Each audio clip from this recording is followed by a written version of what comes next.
पूरी कहानी को समझेंगे। देखो सर, मैं आपको फिर बता रहा हूँ, कहानी बेस्ड वीडियो बना रहा हूँ मैं। स्टोरी जो होती है ना किसी चीज़ को समझने के लिए, उस पर मैं वीडियो बना रहा हूँ, उसको आपको समझना पड़ता है। अब मुझे ये नहीं पता शेयर भागे गिरे नीचे ऊपर क्या रेट चल रहा है, हमें ये नहीं पता, हमें कुछ नहीं पता। क्योंकि अगर आपको लगता है कि कोई कंपनी का शेयर गिरेगा ही नहीं या भागेगा ही नहीं, तो ये एक ऐसी सोच होगी जो इस सोच को अलग रखती है कि कुछ लोग खरीदने बेचने में ही पैसा कमाते हैं। अडानी ग्रुप के जितने भी शेयर हो आज जाकर देखो कितने कितने गिरे भैया, 100 रुपए शेयर गिरे हैं। क्यों गिरे भैया? क्या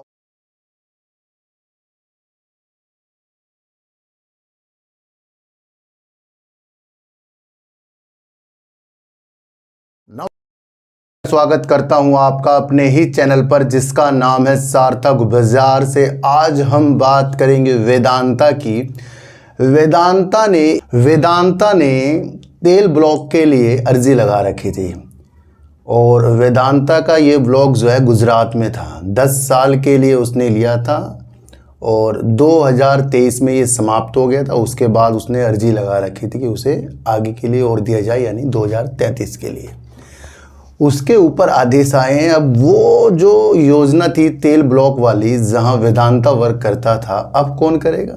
अब करेगा ONGC। इस पूरी कहानी को समझेंगे। देखो सर, मैं आपको फिर बता रहा हूँ, कहानी बेस्ड वीडियो बना रहा हूँ मैं। स्टोरी जो होती है ना किसी चीज़ को समझने के लिए, उस पर मैं वीडियो बना रहा हूँ, उसको आपको समझना पड़ता है। अब मुझे ये नहीं पता शेयर भागे गिरे नीचे ऊपर क्या रेट चल रहा है, हमें ये नहीं पता, हमें कुछ नहीं पता।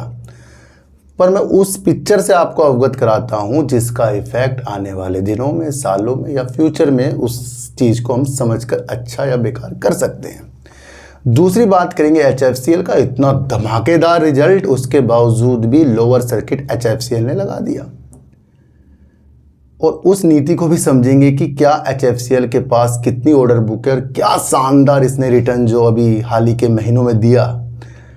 सबकी नज़रें उस तरफ गई है और ये मैं पहले आपको बता कर गया हूँ, HFCL छोटा वर्क नहीं कर रहा है। उसने ऑप्टिकल तो फाइबर में तो कदम रखा हुआ है, उसके अलावा AI के तरफ जो ऑप्टिकल फाइबर लगेंगे या डेटा सेंटर की तरफ लगेंगे, उसके अंदर अपनी विस्तार की चीज़ें देख रहा है। वो खाका बना रहा है 5-5 साल का। वो समझ रहे? तो शुरुआती तौर में तो आपको शेयर ऊपर नीचे दिखेंगे, फिर डिफेंस में उसने अच्छा वर्क कर रखा है।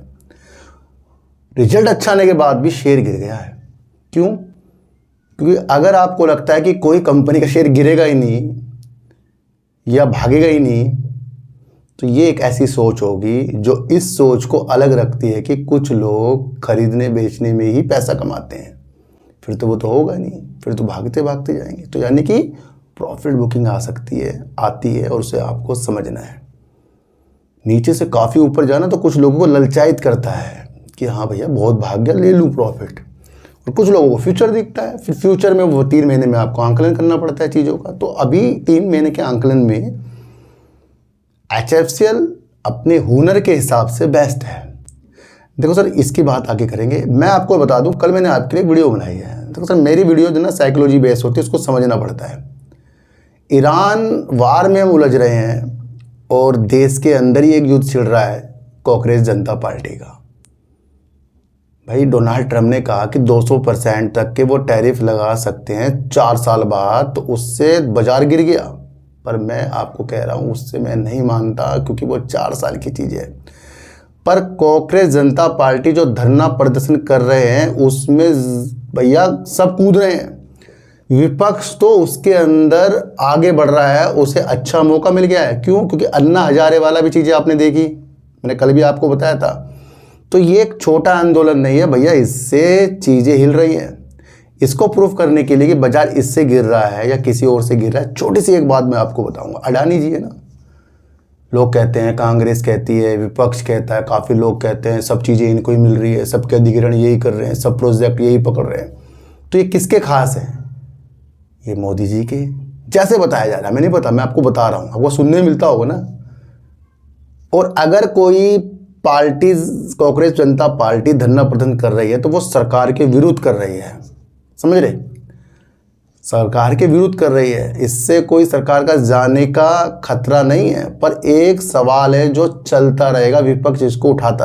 अडानी ग्रुप के जितने भी शेयर हो आज जाकर देखो कितने कितने गिरे भैया, 100 90 रुपए शेयर गिरे हैं। क्यों गिरे भैया, क्या हो गया अचानक? अभी तो भाग रहे थे भैया। ये धरना प्रदर्शन जो है आप समझो, जब तक अब ये जब तक चलेगा तब तक वो आपको टेंशन दिखेगी। ये मैंने आपको कल आगाह कर दिया था क्यों गिरा है बाजार, कल की वीडियो देखना आप। कुछ लोगों को आगे की चीज़ें देखनी नहीं आती और आप और हम उस चीज़ को देखते हैं। जंतर मंतर प्रदर्शन, केंद्र ने प्रदर्शनकारियों को बातचीत के लिए बुलाया, सीजेपी ने मना कर दिया। यानी कि कांग्रेस जनता पार्टी ने मना कर दिया। उन्होंने कहा कि जेपी नड्डा के हाउस में मिल लो या कहीं ऑफिस में मिल लो, तो उन्होंने साफ मना कर दिया। हम यहाँ सब चीज़ें पढ़ सकते हैं, तो ये सब चीज़ें उन्होंने ठुकरा दी है। फिर उन्होंने भीड़ की तरफ मुड़कर पूछा कि क्या सीजेपी को बातचीत के लिए नड्डा के घर जाना चाहिए। जब लोगों ने जोरदार नहीं कहा तो रांका ने कहा तो हम नहीं जाएंगे, जनता ने फैसला कर लिया है। तो भैया मंत्री जो थे, केंद्रीय मंत्री जितेंद्र सिंह ने ये ट्वीट के जरिए से बताया। तो 4 बार करने के बावजूद भी जनता पार्टी ने मना कर दिया, कांग्रेस जनता पार्टी। तो ये क्या दिखा रहा है, ये एक और प्रदर्शन दिखा रहा है जो सरकार के लिए निगेटिव। और अगर सरकार के लिए निगेटिव है तो फिर ये शेयर बाजार के लिए भी बहुत निगेटिव है। क्यों? क्योंकि जब भी किसी चीज़ की सत्ता परिवर्तन होता है या कोई चुनाव होता है तो उसका इफेक्ट धुरंधर लोग जो हैं बाजार के अंदर देखते हैं, नीतियाँ बदलते हुए। तो ये बड़ा प्रदर्शन है भैया। देखो सर, अगर ये चीज़ें आप समझ जाएं तो अन्ना हजारे सुनो क्या कह रहे हैं। अन्ना हजारे ने पीएम नरेंद्र मोदी को लिखा पत्र, कहा धर्मेंद्र प्रधान के इस्तीफे से सरकार नहीं गिरेगी। यानी कि जो शिक्षा मंत्री है, जिनका अभी तक के 35 दिन के अंदर कोई इस्तीफा मंजूर नहीं हुआ है, आगे की कार्रवाई नहीं हुई है, तो अन्ना हजारे जो इतने बड़े आंदोलनकारी थे वो कह रहे हैं कि भैया दे दो, इससे सरकार नहीं गिरने वाली। तो यानी कि अन्ना हजारे ने आगे कर दिया कि जो विरोध प्रदर्शन है ये जोरों शोरों पे हो रहा है और सरकार को कह रहे हैं कि भैया इस्तीफा दे दो, सरकार नहीं कहीं गिर रही इससे। तो एक सवाल है ना सरकार के ऊपर। तो भैया वही मैं आपको समझाता हूँ। अगर जिस दिन आपको ये चीज़ें समझ में आ गई, बहुत कुछ अच्छा होने वाला है। तो ये जो बाजार का माहौल चल रहा है, यूथ को कर दो किनारे। अब इस चीज़ को आप रोज़ भापो। समझाने वाले जिस तरह भी समझाएं, पर आपको इसी तरीके से समझना है कि चीज़ें जो हो रही हैं उससे क्या हो सकता है। HFCL का रेवेन्यू Q1 में सालाना आधार पर 120% बड़ा ऑर्डर बुक अब तक का सबसे ज़्यादा है, जो करीब 26,665 करोड़ की ऑर्डर बुक है। जिस कंपनी के पास 26,665 करोड़ की ऑर्डर बुक हो और वो उस डिजिटल चीज़ में वर्क कर रहा हो जिससे इंटरनेट की कल्पना करना संभव ना हो, और डिफेंस में अच्छा वर्क करके AI डेटा सेंटर के लिए चीज़ें करना, तो उसके पास इतनी ऑर्डर बुक आना और सरकारी कंपनियों से भी ऑर्डर मिलना तो कितनी बड़ी बात है। ये 26,665 करोड़ का ऑर्डर बुक है इसके पास। अब इसका रिजल्ट भी देखेंगे। HFCL ने कहा कि जैसे जैसे ये मार्केट ट्रेंड्स मजबूत होते जा रहे हैं और हमारा एजुकेशन यानी कि काम को करने के लिए, पकड़ने के लिए मजबूत बना हुआ है, हम इस ग्रोथ मोमेंटम को बनाए रखने के लिए अच्छी स्थिति में हैं। HFCL बोर्ड ने एडवांस AI डेटा सेंटर, ये सारी चीज़ें जो मैंने आपको बताई थी, उसके लिए उसने 215 करोड़ के इन्वेस्टमेंट को अलग से मंजूरी भी दी है, समझ रहे। और उसके बावजूद भी, रिजल्ट अच्छा आने के बावजूद भी शेयर ने आज लोअर सर्किट लगा दिया। मैं आपको फिर कह रहा हूँ, किसी भी कंपनी के अंदर अच्छा होना उसकी वो सीमा नहीं दिखाता कि वो और अच्छा कर देगा। उसने अच्छा पहले बहुत कर लिया भैया, अब उसमें अमल करेगा। अब 26,000 करोड़ की ऑर्डर बुक है, इसे पूरा भी तो करेगा ना। अगर आपको लगता है कि 2-4 अपर 2-4 लोअर लगने से किसी कंपनी की बेकार संभावना होगी तो हम गलत सोच रहे हैं, क्योंकि ये जो लोअर सर्किट अपर सर्किट होते हैं ये एक खरीदारी और बिकवाली हिस्से होते हैं, जिसका कोई भी मकसद कंपनी के काम से नहीं होता है। उसका मकसद ये है कि किस तरीके से उन्होंने पैसा लगाया, किस तरीके से शॉर्ट टर्म में ऊपर शेयर गया, उन्होंने खींचा अपना। ये होती है चीज़ें, ये भी तो होता है ना बाजार के अंदर। तो ये आप समझे। देखो सर, जून 2025 में 871 करोड़ की सेल थी, सितंबर 2025 में 1043 कर दी, 1211 करोड़ कर दी, 1824 करोड़ कर दी, और जून 2025 में 1915 करोड़ की सेल। भैया इतनी ऑर्डर बुक है ना, तो करेगा सेल। 800 करोड़ से 1900 करोड़ की सेल करना और निरंतर ग्रोथ की तरफ जाना। और नेट प्रॉफिट अगर हम देखें तो कंपनी ने 246 करोड़ का कर दिया है। इससे पहले कंपनी लॉस में थी जो 29 करोड़ का था। तो एक्चुअल में अगर चीज़ें देखे जाएँ तो कंपनी का फंडामेंटल काम की स्थिति मजबूत है। अब प्राइस जो है भैया, मैं आपको फिर कह रहा हूँ ना, फ्यूचर अगर आपको देखना है तो वो दूर की चीज़ें हैं, और इन चीज़ों से हिलना है तो वो तो खरीदारी बिकवाली की चीज़ें हैं। ये आपको समझ कर चलना पड़ेगा।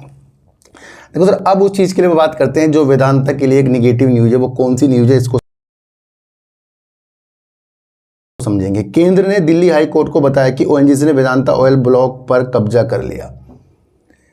बड़ी अलग न्यूज़ है, इस न्यूज़ को आपको समझना बहुत ज़रूरी है। थोड़ा थोड़ा मैं आपको बताऊंगा, उसके बाद फिर इसे विस्तार से समझाऊंगा। केंद्र सरकार ने गुरुवार को कहा कि दिल्ली हाई कोर्ट के वेदांता लिमिटेड को प्रोडक्शन शेयरिंग कॉन्ट्रैक्ट, एक ऐसा कॉन्ट्रैक्ट जिसके अंदर कंपनियां बोली लगाती है, उसके लिए उन्हें सीमा दी जाती है, या 5 या 10 साल उस तक के वो काम करती है, उससे वो पैसा कमाती है, और जो भी ड्यूटी होती है, जो भी चीज़ें होती है, उसके अंदर सरकार को वो चीज़ें देती है। तो 10 साल से किसका कब्जा था? 10 साल से वेदांता का कब्जा था, जहाँ वो तेल की खुदाई से चीज़ें कर रही थी। समझ रहे चीज़ को? तो 10 साल बढ़ाने मना कर दिया, यानी कि इस प्रोडक्शन को वो और बढ़ाना चाह रही थी कि भैया हमारे कब्जे में हमें दे दो। ये 2023 में समाप्त हो गया था। अगर 2023 में समाप्त हो गया था, 10 साल और बढ़ेगा तो कितना हो जाएगा? 2033 हो जाएगा, 2033 साल। 2023 साल में ये जो चल रहा है था उसमें समाप्त हुआ, 10 साल और बढ़ेंगे तो ये 2033 तक के लिए था। उसको मना कर दिया, पर कारणों से मना करा है इसके अंदर। ये चीज़ें आप समझ कर चले। अब उस स्थिति को समझे कि ये क्या मामला था। देखो सर, कौन सा तेल ब्लॉक था? ये गुजरात के खंभात क्षेत्र में स्थित सुवाली CBOS/2 ऑयल और गैस ब्लॉक था। ये इसके अंदर वेदांता और केंद्र सरकार इसके अंदर आपस में बातचीत कर रहे थे, यानी कोर्ट के द्वारा बातचीत कर रहे थे। विवाद क्या था? विवाद इस तेल ब्लॉक को 1998 से चल रही थी प्रोडक्शन शेयरिंग कॉन्ट्रैक्ट के तहत। यह कॉन्ट्रैक्ट जून 2023 में समाप्त होने वाला था, जैसे मैंने आपको बताया। वेदांता ने अगले इसे बढ़ाने के लिए 2033 तक के लिए अर्जी लगा रखी थी। केंद्र सरकार ने वेदांता के इस आवेदन को खारिज कर दिया। कारण, सरकार का आरोप था कि वेदांत, आप समझो क्यों बना करा है। सरकार का आरोप था कि वेदांता ने स्पेशल एक्साइज ड्यूटी SED के भुगतान को एडजस्ट करने के लिए सरकारी मुनाफे में से बिना इजाज़त के लगभग 88 करोड़ रुपए खुद ही काट लिए थे। एक्साइज ड्यूटी एडजस्ट करने के लिए जो उनको देना था, जो सरकार का मुनाफे था, उसके अंदर से 88 करोड़ काट लिए बिना बताए। तो ये एक तरह का अपराध सा हो गया है भैया। जज ये कह रहा है कि वेदांता खुद ही जज बन गया, इसमें खुद ही निर्णय ले लिया। जो भी देना था वो अपने द्वारा देता, सरकार के मुनाफे से क्यों? समझ रहे? तो ये इस मामले में उलझ गए, सिर्फ 88 करोड़ के मामले में। वेदांता ने सरकार के फैसले को दिल्ली हाईकोर्ट में चुनौती दे दी।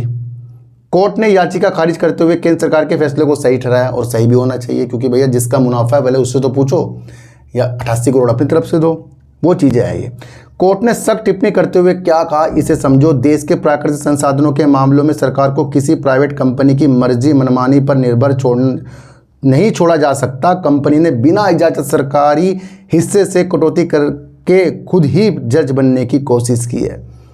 तो वो ये सारे मामले हैं। अब इसके अंदर ये देखा जाएगा कि ये मामला किस तरीके से अब आगे बढ़ता है, क्योंकि याचिका तो खारिज होगी, यानी कि अब वो ब्लॉक जो है ONGC की देखरेख में होगा। अब ONGC उसके अंदर आगे वर्क करेगा। तो ये ONGC के लिए पॉजिटिव हो गया है और वेदांता के लिए निगेटिव हो गया। और HFCL जो है अपना वर्क कर रहा था, उसने उस रिजल्ट देखकर अच्छा वर्क कर दिया है, और अपनी इतनी ऑर्डर बुक दिखाकर ये दिखा रहा है कि फ्यूचर की दम रखने वाली कंपनी है। बाजार के अंदर गिरावट आपको पता ही है, जो विरोध प्रदर्शन हो रहे हैं उसको अलग ढंग से रोज़ वॉच कीजिए, क्योंकि अलग अलग नेता वहाँ धरना प्रदर्शन पे जा रहे हैं। अब ये ज़्यादा बढ़ता गया ना भैया, तो ये तो बहुत नेगेटिव शेयर बाजार के लिए हो सकता है। और अगर आपको फिर परखना है तो एक बार अडानी ग्रुप के शेयर जरूर देख के आना। मैं ये नहीं कह रहा हूँ उससे गिरे, थोड़ा भापना पड़ता है चीज़ों को। आज की वीडियो आपको कैसे लगी अगर मुझे जरूर बताना। किसी को भी खरीदने बेचने की नीतियाँ मेरे चैनल पर बिल्कुल भी नहीं है। मेरा कोई टेलीग्राम, कोई व्हाट्सएप ग्रुप नहीं है, ना ही मैंने आज तक बनाया। तो सर सच्ची वीडियो देखिए, अच्छी वीडियो देखिए, समझ कर देखिए।